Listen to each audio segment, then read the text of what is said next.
this. I'm not good at this. I'm not good at this.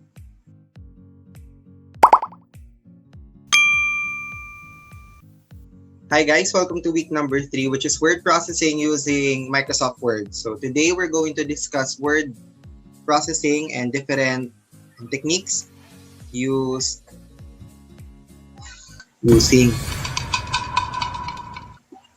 I'm not good at this, but I think I will be good at it. Okay, guys, today we're going to talk about word processing using MS Word, our very friendly and ever reliable MS Word. We're going to discuss a few techniques which are all going to be useful for not only for empowerment technologies but also for other subjects. For example, we're going to discuss how to create automatic table of contents, how to do citations, how to properly do them. Apart from that, we are also going to discuss how to insert smart arts, format them using styles, and a lot more. I think we're also going to discuss how to create mail merge, or what is mail merging and what is the importance of using mail merging. How much time are you going to save if you're going to use mail merging instead of just editing the name of the recipient? We're actually going to discuss today how mail merging is done. So we have a few activities in line today, but these are all very short. And some of them, I think you may have encountered them before. If you know how to properly do your assignments using MS Word or any word processor related to MS Word, regardless of edition, I think you would be able to be successful today. So you'll be able to do the following tasks that I'm going to show you today. So let's start. I hope everyone has already opened their MS Word document. It needs to be a blank document because we are going to start how to actually insert random text. So when we do tutorials like this, we can use lorem ipsum or dummy text that are found online, but it's actually quite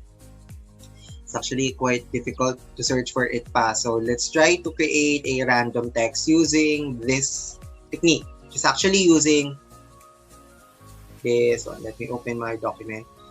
Okay, so for today, we're going to create dummy text. So instead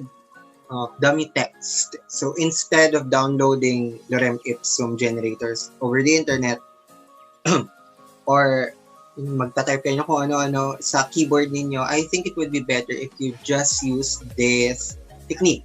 So you have to start with an equal sign and then type in rand, short term for random, and then open parenthesis, type in the first number which will represent the number of paragraphs that you want to insert in your document. For example, I want to insert only 3 first para kita natin. Yan. 3.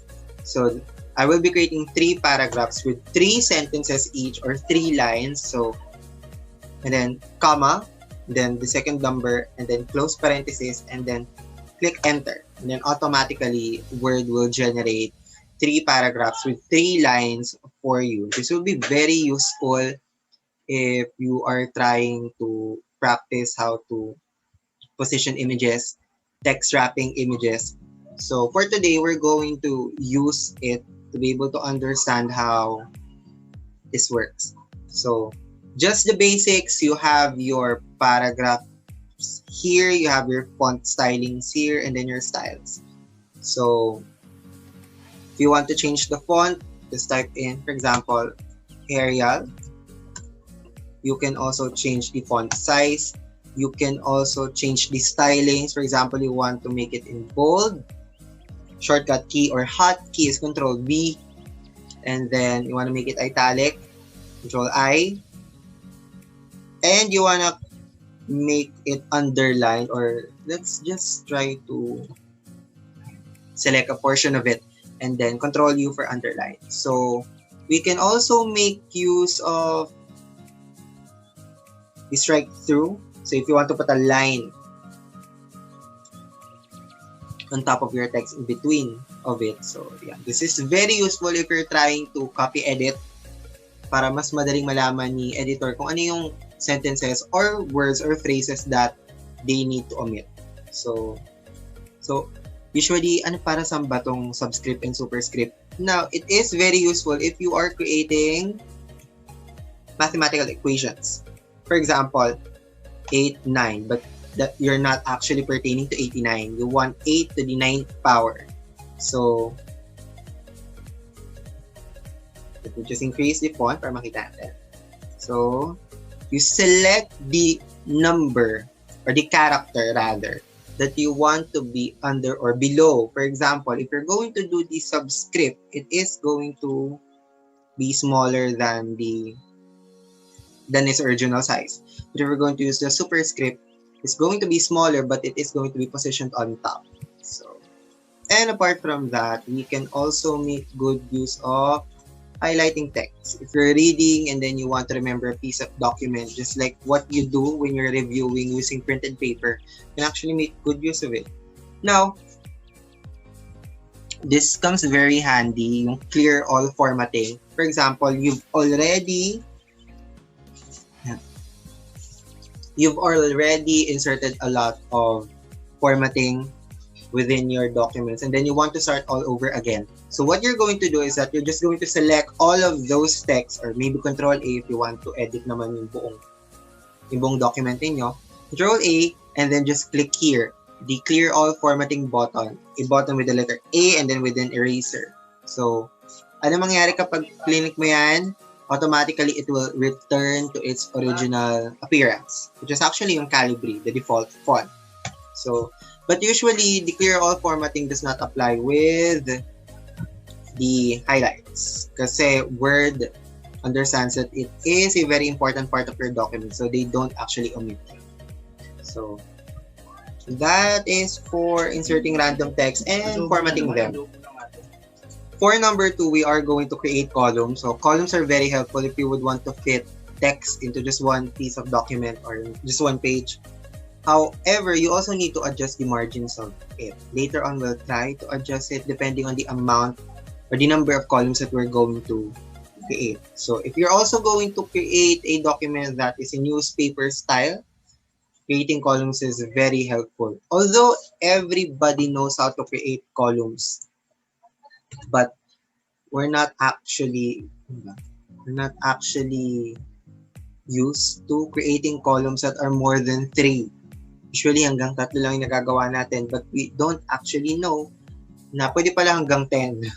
So you go to layouts tab, and then you go to your page setup, click on columns, and then you click on more columns. It does depend. You can just divide it into 2, but it's good to remember that you can only appreciate columns when you have a ton of text. So, ayan. So, mas ma-appreciate lang natin yung ma-appreciate natin si columns kapag nag-insert tayo ng maraming text. So, kung hindi naman masyadong marami yung text, usually, it's not going to be obvious that your document is in columns.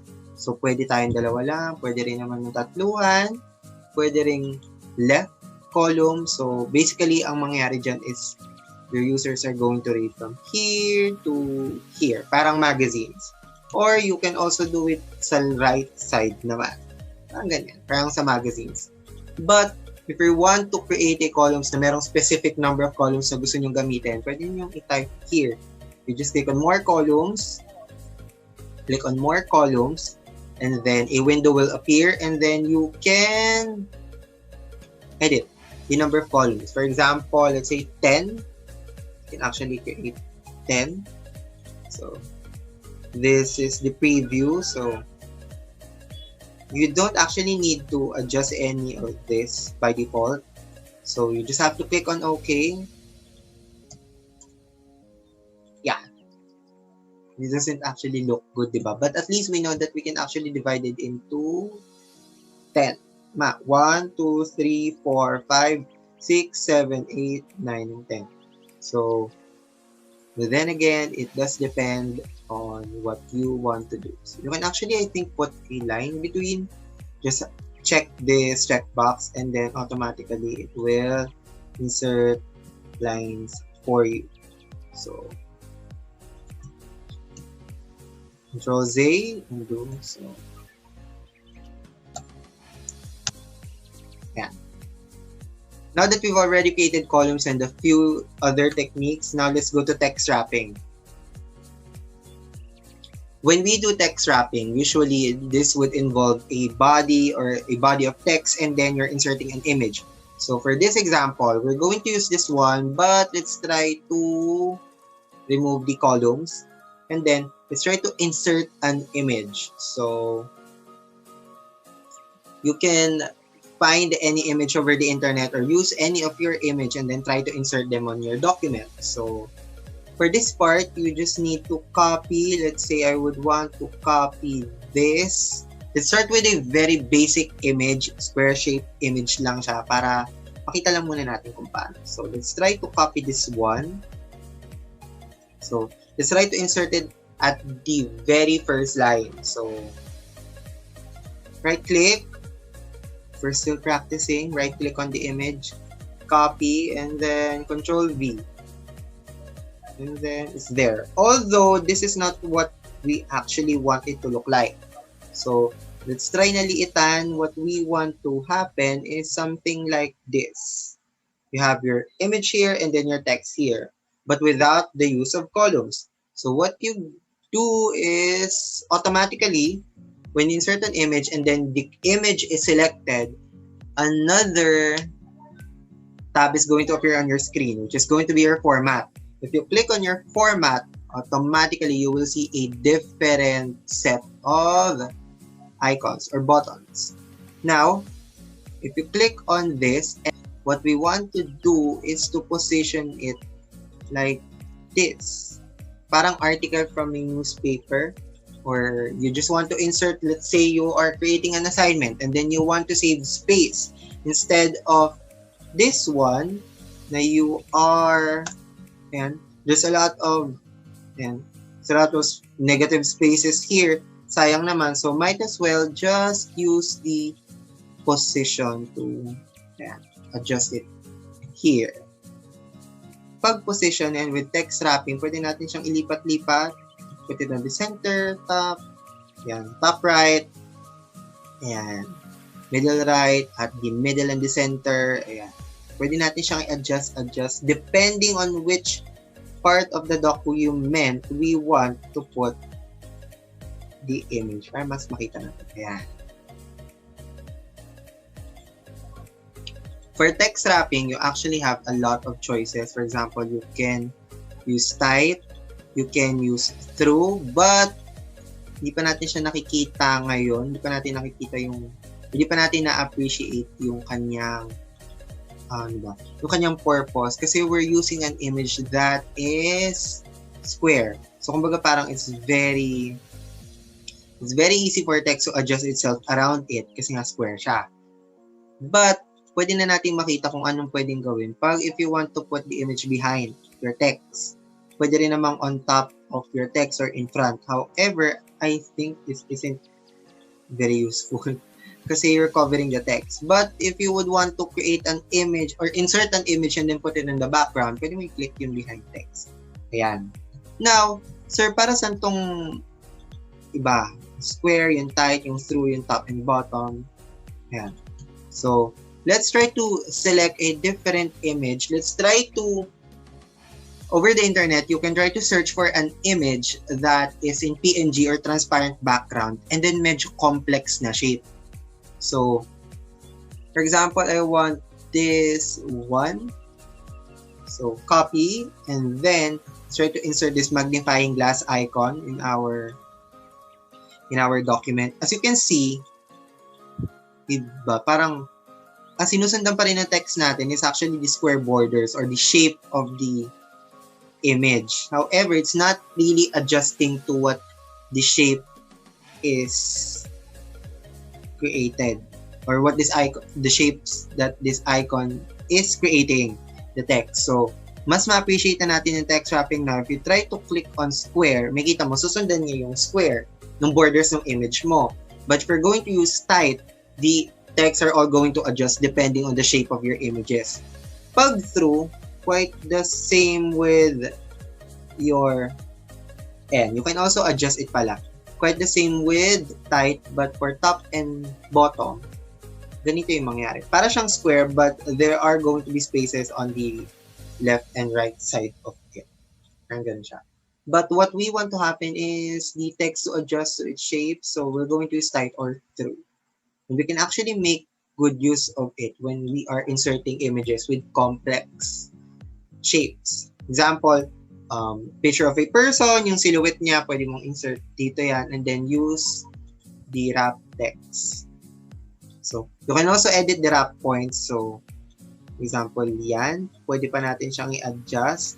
If you want to insert more text there, you're adjusting, or you want to omit one, yeah, pwede mo siyang i-adjust. That is what we call the wrap. Ayan, wrap points. So, it's here if you want to adjust it, ganun lang siya kadali. Fourth is inserting shapes. So, let's try to erase all of these elements. So, let's go to insert. It's very easy. So, in this part of your tab, there are actually a lot of things that you can insert in your document. You can insert pictures, online pictures or pictures from the internet, shapes, smart arts, charts, and screenshots. Let's try to first insert shapes. So, for starters, usually shapes are very complex and parang minsan ang tawag dito? Parang nalilito pa rin tayo when we start to insert shapes in our document. So, actually, madali lang naman siya. What is hard is actually inserting numerous shapes or multiple shapes in just one line. So, let's try to insert a shape here. So, let's try to create something similar to this one.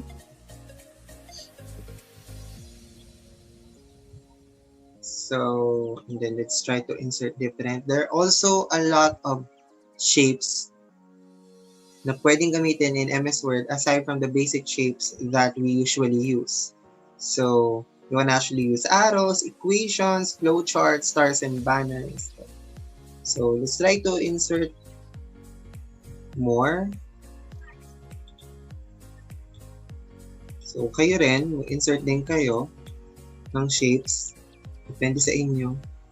So, let's try to insert 3 more.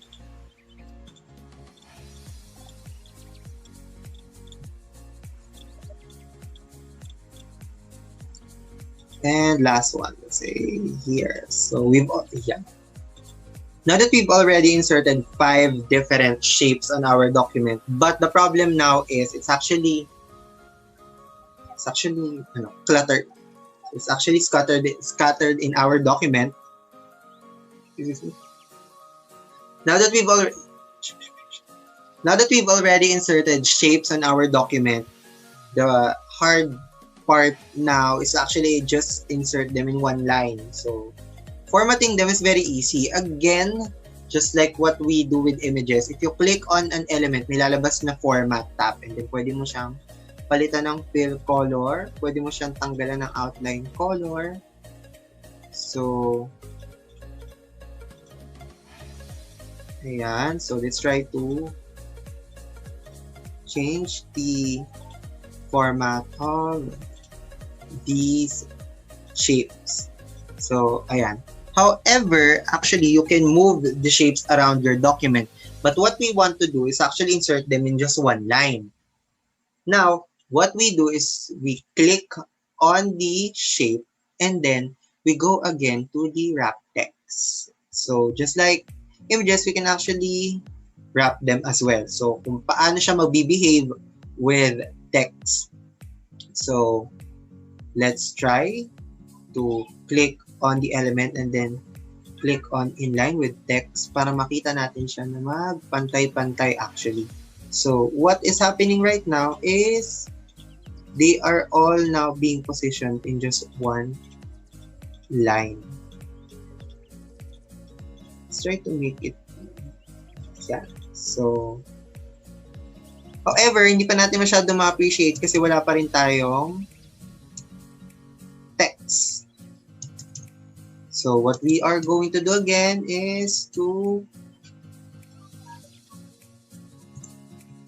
insert enter for new line. And then let's try to insert a random text para makita natin kung paano siya mag-behave pag meron ng text. Ayan. So, what is happening right now is you have a very clean line of shapes. And then you have your text at the bottom part. So, hindi na kayo mahirapan now with inserting shapes. Although, kagaya rin ng pictures, you can actually make use of different text wrapping techniques din. Pwede mo siyang insert here. You can use the tight text wrapping feature. So, pwede mo siyang palipat-lipat here. And then, this one also. So, ayan. What we now have is a document with shapes in it. However, hindi siya maayos, so kailangan ayusin natin siya. This can be very useful when you are inserting different icons on your text. So, like that. Let's insert another piece of text para mas ma-appreciate natin na yun sa square. It's cube, rather. So, ayan. So, imagine you don't have to use tables to be able to insert shapes and make it in line with text, kagaya ng mga nakikita natin sa textbooks. So, yan. Next part is going to be creating a reference list. So, this will be very useful if you are using or you are doing your research and then you're using the APA format. So, to be able to create reference list, actually madali lang siya. What is hard is yung the indention below. So, a lot of my students before were asking me, paano ginagawa automatically yung reference list with the indentions below? So, what we do is that, for example, here, I have here, I think, 6 references, and we would want it to be adjusted like this, yung pero indention below. So instead of doing the usual na you do spaces below and then you count them, kung 5 man yan or 10 below, let's try to do it the technical and the correct way. So I have here my reference list. So you just have to select your references. And then after that, you right click on your mouse, right click, and then you go to paragraph. And then a window will appear wherein you can actually indent the citation, these references. So what APA is actually using is the hanging indent. So by default, it is going to hang, or the lines below are going to be hanged by 0.5 or half of an inch.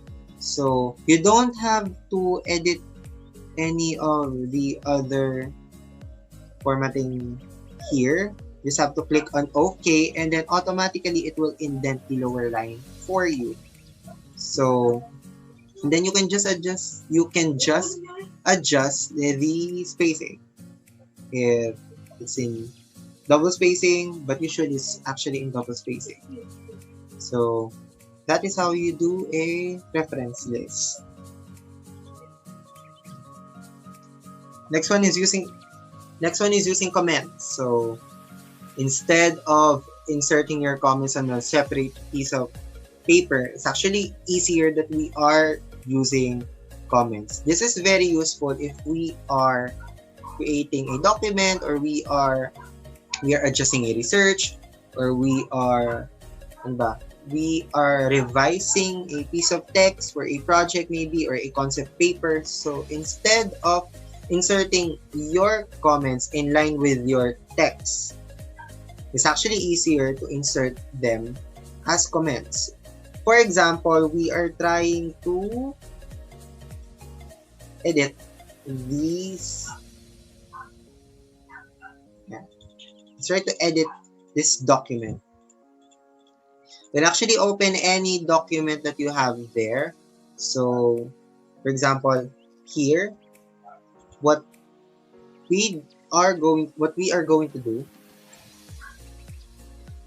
going to do is we are going to insert comments. So let's go to insert, click on insert, and then here, right almost at the middle, you can see the comment button. So you can add a note on any part of your document or insert a comment. What will happen is that when you insert a comment, it is going to look like this. Ayan.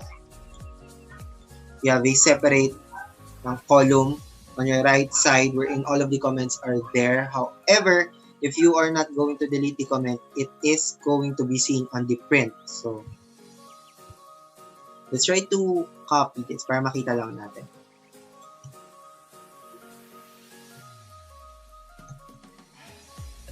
Ayan. So if you have your document here, I've inserted it to another document lang. So we can insert comments here. Comments in this part. For example, kindly revise this section and make it shorter. It is very useful if you are revising text, your content editing text, or you're copy editing a document. You just have to go to insert and then click on comment, and then automatically the editor, any person that has access to the document, will be able to see these comments. Example, do not format this in bold. Or say make headers, and make this appear larger. Ganyan. So, you have comments on your document. So, kapag may nagbasa niya, may kita rin nila yung comments here. Now, what is going to happen if you try to print them is that it is going to be seen on the print of your document. So, yeah, makikita siya sa print. It's actually going to appear on the right side of your document. So, yeah. This is very useful, again, if you're copy editing text or you are content editing text. You are revising a piece of document or your thesis or your research.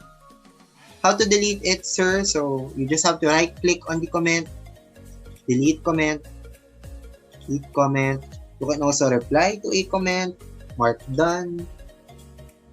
Sabihin na edit na. So, it's not going to appear like the unmarked finish comment. Tignan natin siya, it's still highlighted compared dito naka-dim na siya. So, that is how we use comments. Next one is using styles. Styles are very useful if you are going to create table of contents also. But if you would want to format a specific body or selected text na mas madaling gumamit ng style. So, let's try to erase all of these documents. So, all of these texts pala. So, what we want to create is a style format here. So, styles. What we want to do is that mas madaling mag-edit ng selected text kasi meron ng isang style, meron na kayo isang predefined set of formatting styles para sa inyong document. For example, titles should look like this. Subtitles should look like this. Text or body should look like this. So, paano gawin? We go to styles, click on the more button, and then you go to create a style, and then you name it. Let's say title. And then click on modify to be able to edit that style. Okay, meron. Title 2021. Let's say, modify, and then, na pwede mo na siyang i-edit depending on what style your title should look like. Click on, you can click on the, yan, font type, and then you can also adjust the font size, and then the color as well. So, if you click on OK, titles will look like this all throughout your text. Basta you click the styles button. Yung style niya mismo. So, click on OK. Titles should look like this.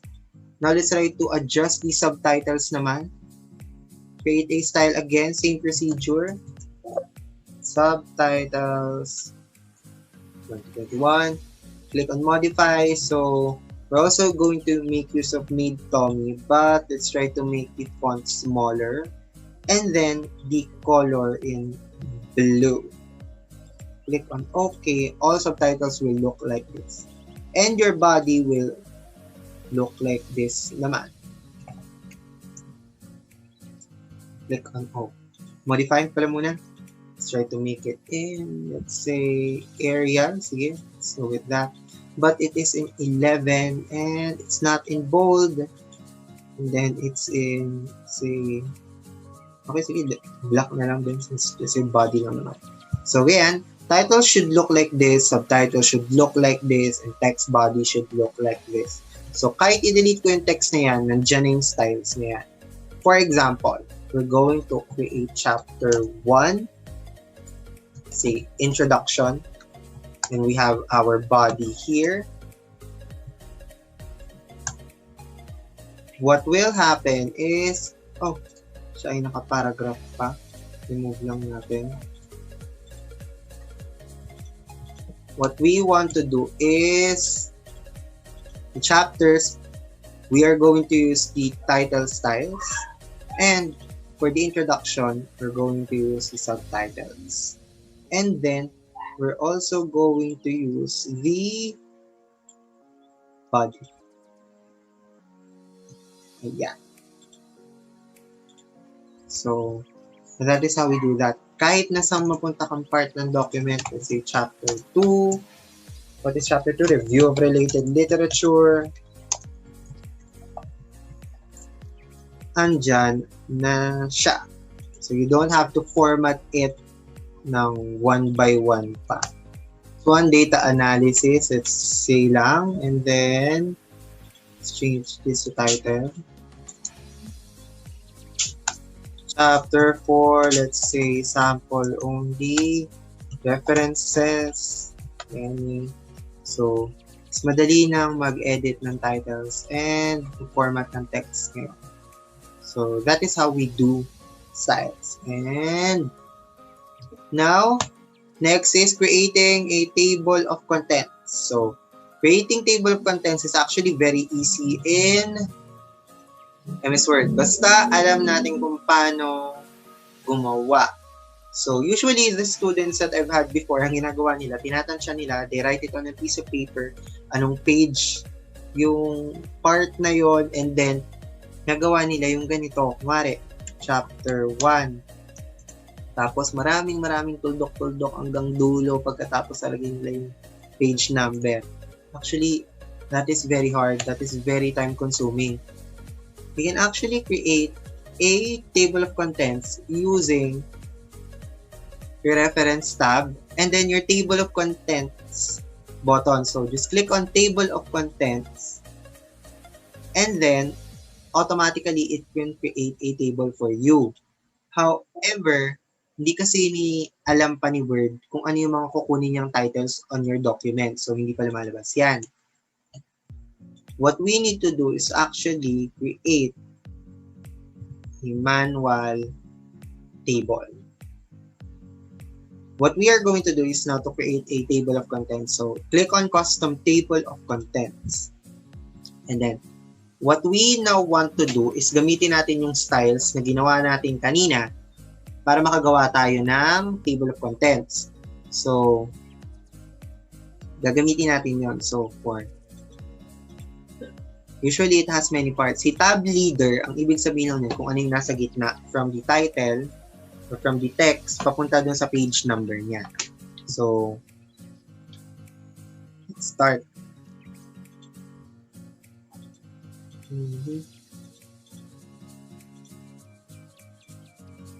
So, what we are now going to do is to click on options. Ayan. If you click on options, may lalabas na isa pang window. If you click on options, you will see the styles na available in your document. However, hindi naman natin kailangan yun. So, usually,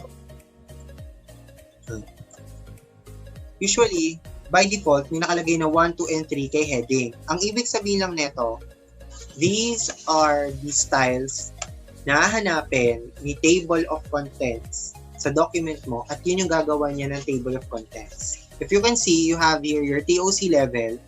Ang gagawin lang natin is to put table of contents level on these styles na ginamit natin. So, dahil si chapter number, yung gusto natin nasa pinakagilid, siya yung lalagay natin kay number 1. And then si number 2, it's going to be entered below and then indented. Pag number 3, it's going to be indented as well. So, you don't have to format it pa ng mas matagal. So, for example, si title yung number 1, si subtitle yung number 2, and if you click on OK, mawawala mo na yung window na yun. So, you have to click OK again, and then automatically lalabas na yung documents na yan here. I mean, lalabas na yung table of contents mo here. So, kahit gano'n pa kahaba yung gawin mo, let's say, dagdagan pa natin ito.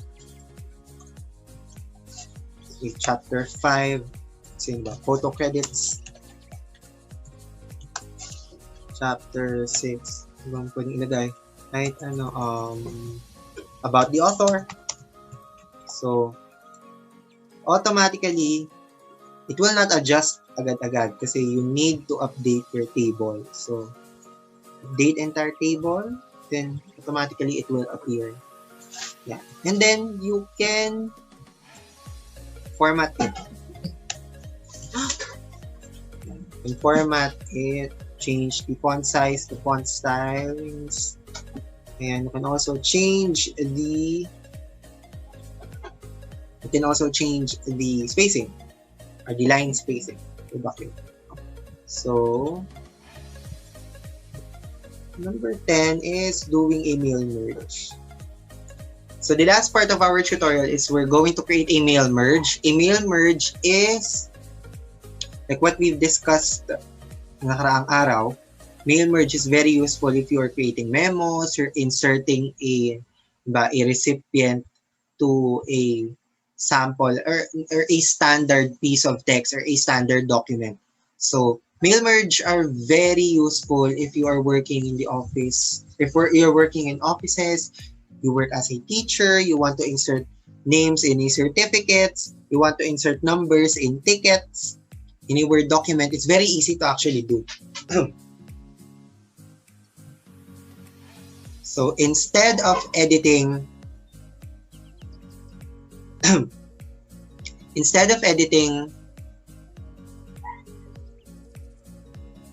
the names of the recipient, mas madali nang maglagay ng recipient list kay mail merge. So, let's try to open this document.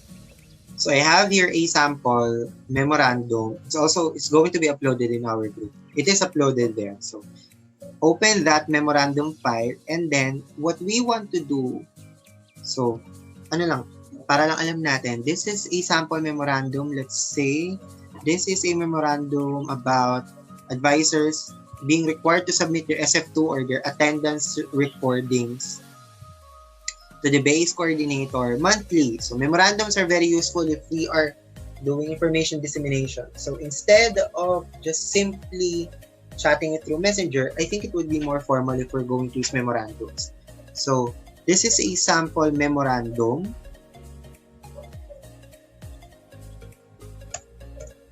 So what we want to do is to insert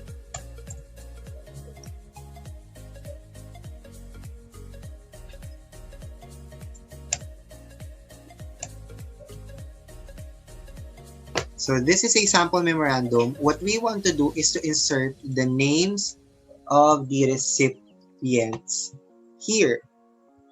So instead of the usual na ika-copy natin ito and then i-paste all over again and again and then i-edit natin isa-isa, it's actually better that we use the mail merge technique. So what we do is you click on the mailings tab and then you will see here a portion of your tab. You will see a portion of your tab here na may nakalagay na Start Mail Merge. So, if you click on Start Mail Merge, may lalabas na choices. So, pag hindi pa sanay, it's better that you click on the step-by-step mail merge wizard. So, automatically, ayan, a tab will appear on the right side of your screen and then i-guide niya kayo one by one, step by step, kung paano gagawin yung mail merge. So, start. It will be in 6 steps, if I'm not mistaken. Ayan.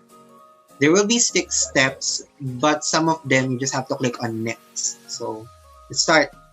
Una, you need to select the document type. So, what we're doing right now is a sample letter. So, by default, it's in letter. So, you don't have to click on anything. Just click on next. After that, by default, nakalagay rin, use the current document. So, you don't have to click on any other of the choices here because you are going to use the document that you're currently editing now. So, click on select recipients. Now, what we want to do is that, like what we've discussed before, there are 2 ways to be able to do mail merging. Una, you have a reference list already pre-done, or maybe from another person, or you are going to type a new list. If you're going to type a new list, you're going to basically start from scratch. So, madali rin naman siya, pero if you have someone that is creating the recipients list for you, you are going to use an existing list. So, for now, we're going to type a new list. So, click on type new list and then click on the create button here. So, once you click on the create, or once you click on create, may lalabas here na window wherein you are now going to be allowed to insert the recipients of your letters. So, for title, let's say Mr. Pwede tayo maglagay ng Mr. Let's say I'll put my name, then Mar Bernardino, then click new entry. Ayan, marami kayong pwedeng ilagay, country, home, Philippines, email, address, ganyan. Actually, kung name lang gusto nyo ilagay, pwede nyo i-click yung new entry. Say Miss naman. Say Miss Juana Garcia. Invent tayo ng name. So, click on new entry. Say Mr. John Smith. Madalas naman na ginagamit. Samples. Let's try Miss say Katie Smith. Let's click on a new entry. Let's say Mr. John Garcia naman. Now that we've already have 5 recipients of our letters, or depending kung ilan yung gusto ninyo, just click on OK. If you click on OK, you just have to wait for it kasi you have to save your list. It is going to be saved in a format called Microsoft Office Address List. So if in any case that you have to edit it again, pwede mo pa siyang i-edit. So let's say recipients or memo 2021. And click on save. Now, after clicking on save, may lalabas ulit na window automatically which will have the heading na mail merge recipients. So, may kita mo here lahat ng recipients mo. Pwede mo siyang isort here sa baba if you want for it to be alphabetically arranged. Sort by title, first name or last name. Pero dahil naglagay tayo ng title kanina na Mr. and Miss, the title is not going to be applicable. Click on first name or last name pala, rather. Last name, click on OK, and then automatically it will be arranged depending on the last name. So, click on OK. Automatically, yung part na nakalagay kung saan yung cursor mo kanina, magkakaroon siya na nakalagay na address block. So, don't worry, hindi pa yan yun. Hindi pa yan yung name. So, if you try to preview it, actually, hindi mo pa siya makikita now. But, always remember, kung nasa nakalagay yung address block, doon lalabas yung recipient list mo. So, yan siya. Now, we're still in step number 3. Click on next to write your letter. Ito na yung madaling part na to. Just have to click next and next. So, ayan. Write your letter. Now, we've already inserted the address block, so we don't actually need to edit any of this. So, just click on next again to preview your letters. When we say preview your letters, you will now see what your document will look like kapag naka-insert na yung mga recipients. So, in this part, sa preview results, pwede mo makita kung or pwede mo i-double check kung nailagay mo lahat ng recipients mo. So, from Kenmar, John Garcia, we've inserted how many? 5. Juana Garcia, Katie Smith, and John Smith. So, the last part of the mail merge, our mail merge is to complete the merge. So, anong mangyayari? Actually, wala naman.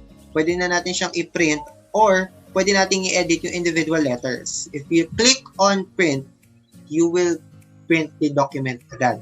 But if you click on individual letters or edit individual letters, and then you select OK, MS Word will create a different document for you, complete with the memorandums or the letters na nandun na yung mga recipients ninyo. And you can actually save this document again. Let's say, save natin siya. Memorandum 2021 with recipients.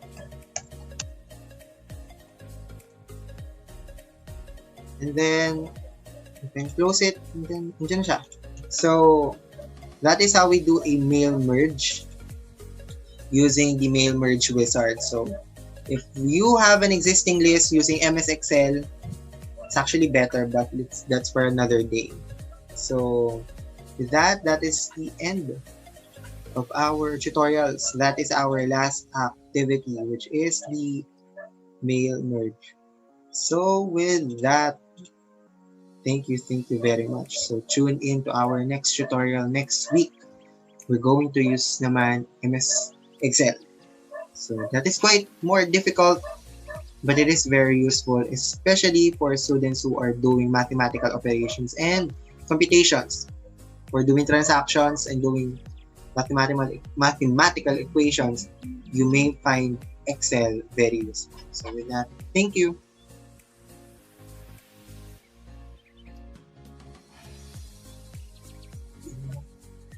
Can we just do it live?